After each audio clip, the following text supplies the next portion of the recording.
Welcome back, everybody, to another deep dive.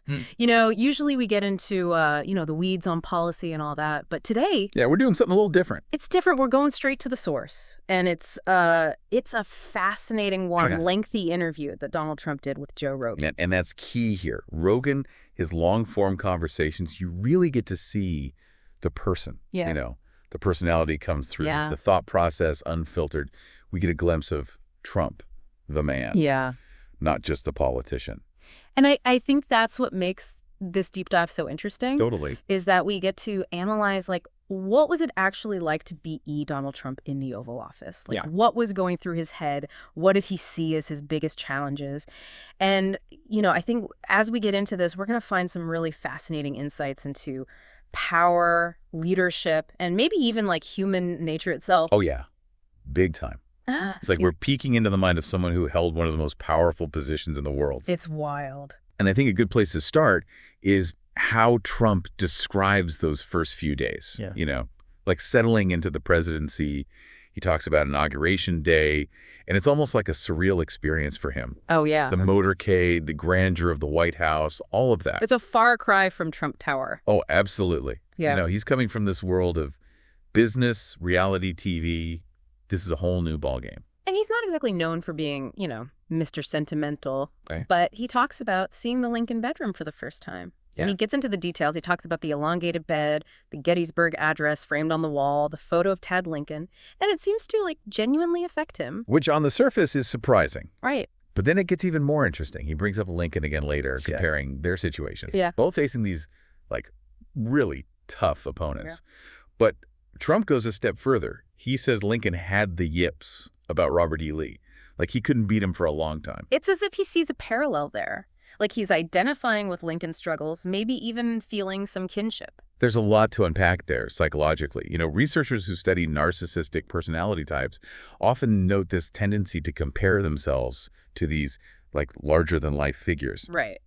And that could be what we're seeing here. Trump putting himself in the same category as Lincoln. It suggests this need for validation, almost like he's trying to insert himself into this historical pantheon. So it's not just, I'm like Lincoln. It's deeper than that. Way deeper. And it's interesting because he talks about survival so much when he describes being president. Oh, yeah. He says his two main focuses were governing, obviously, but also just surviving. Which, paints a pretty intense picture, doesn't it? What kind of job is that where you're constantly thinking about survival? It definitely points to this, siege mentality, this feeling of being constantly under attack. Us versus them all the time. Exactly. And if you're in that headspace, it impacts everything. How you see the world, how you deal with people, how much you trust anyone. Makes you wonder who you can trust when you're in that position. And speaking of trust, he mentions having to make 10,000 appointments. It's an insane number. 10,000 people. He even admits he picked some bad people along the way. It shows you the enormity of that job.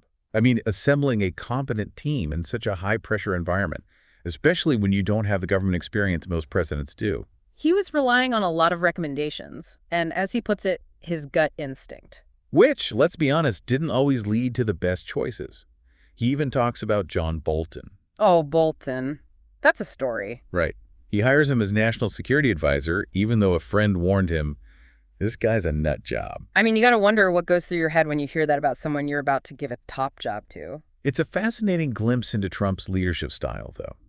It seems like he prioritized loyalty, shared views, maybe even overcompetence and experience sometimes. And he clearly valued a certain level of aggression, even if it was unpredictable. Because he even says that Bolton being so wild was good for negotiations. It intimidated other world leaders. Which, when you think about it, it's kind of scary. A little bit, yeah. Are we talking actual strategy or just, Trump liking that kind of chaos? It makes you wonder if he truly understood the finer points of diplomacy, or if he just saw it as this, zero-sum game where the toughest guy wins. But, when it comes to using aggression or, controlling the narrative, Trump is a master of media. Oh, yeah. He loves to talk about the media. Especially CNN.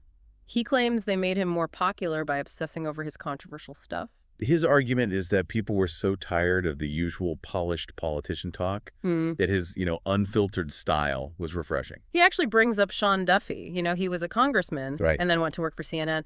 But Trump claims Duffy didn't get much airtime because he wouldn't criticize Trump. Interesting anecdote. But does it prove systematic bias? That's the question. Yeah. It could just be that particular producers liked other guests better, or they wanted to create more drama on air. You know how it goes. That's the thing with media bias. It exists, absolutely. But it's often a lot more subtle than these gotcha moments. It's in the stories they choose, the way they frame things, even the words they use to describe people or events. Exactly. So while Trump's complaints might resonate with some people who, already distrust the media, we got to be careful about mistaking anecdotes for actual evidence of widespread bias. Couldn't agree more. We all need to be critical thinkers here. Evaluate different sources, understand that even legitimate outlets have their own biases, intentional or not. And Trump, of course, was a master at manipulating the media himself. He talks about his weave technique during interviews. Oh, yes, the weave. Where he'll go off on these tangents, tell stories that seem totally unrelated. Yeah. But then he brings it all back around to his main point. Honestly, it's fascinating from a communication perspective. It keeps people engaged, even if they don't agree with him. It throws off the whole traditional interview format. Right, totally. He becomes unpredictable, which makes him seem more authentic in a weird way. And he contrasts that with Kamala Harris, who he says gave these incoherent answers in a 60 Minutes interview, but it was edited to make her seem competent. That's a whole other can of worms, right? The ethics of editing, how narratives can be manipulated. Oh, yeah, big time. But it's also ironic coming from Trump. I mean, the guy is a media manipulation pro. Right. He gets the power of sound bites, of going viral, of controlling what people talk about. So while he's complaining about media bias, he's also working the system using those platforms to his advantage. It's very savvy, but also kind of cynical approach to media relations. Definitely. And all of this leads us to, I think, one of the most defining aspects of his presidency. His economic policies. Which, of course, he's incredibly proud of. Oh, yeah. Claims the strong economy during his term was all thanks to his tax cuts and deregulation. Specifically, he brings up lowering the corporate tax rate. Yeah. And making it easier for companies to bring back money they were holding overseas. Like Apple bringing back, what was it, hundreds of billions of dollars? Exactly. He even boasts that those tax cuts actually increased government revenue because the economy was booming. That's a claim that needs a little fact-checking, I think. For sure. We got to look at the whole picture here. Because we also have to address the elephant in the room here, the deficit. The national debt increased significantly under Trump. No way around that. And he blames that on the pandemic. Right. He says he had to bail out businesses, provide all that economic relief, which obviously ballooned the deficit. His argument is that he was about to start paying it down before COVID hit. So we've got Trump's rosy picture of his economic record, but we need to dig deeper. Look at the actual data, the long-term impact of those policies. Did they really benefit everyone equally? And what about the consequences of that approach to the national debt? Those are the questions we're going to be asking in this deep dive. And trust me, listener, we're just getting started. So we're talking about the economy, but let's shift gears now. Talk about the environment.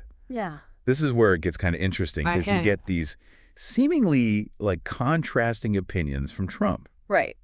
On the one hand, he's bragging about having the cleanest air and water, during his time in office. Yeah. But he also kind of downplays climate change and pushes for getting rid of all those environmental rules and regulations. Right.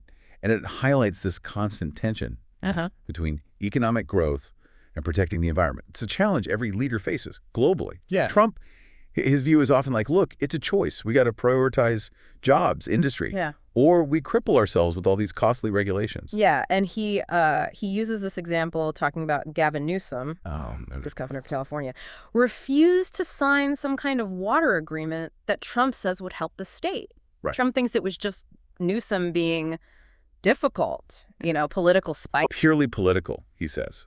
But you could also see it as Newsom being committed to protecting California's water. Right? Oh, absolutely. That's the thing. Same action, two totally different ways of looking at it. Totally different. Depends on what you prioritize. Yeah. Trump sees obstruction.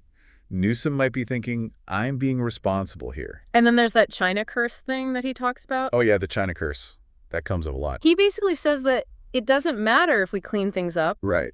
Because China's pollution is just going to negate all our efforts. A common argument from folks who don't want stricter environmental rules. They're like, look, even if we cut emissions drastically, it won't matter if China and others keep polluting. Yeah, but you got to remember, China's actually putting a lot of money into renewable energy lately.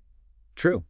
They're leading the world in solar and wind power. So yeah, they're still a big polluter overall, but they are making moves toward cleaner energy. They are. So it's not as simple as Trump makes it sound. Yes. It's complex. We need global cooperation, not just finger pointing. Right, and it seems like for Trump, a lot of his environmental views are tied to economics. Makes sense. More than, a deep understanding of the science behind climate change.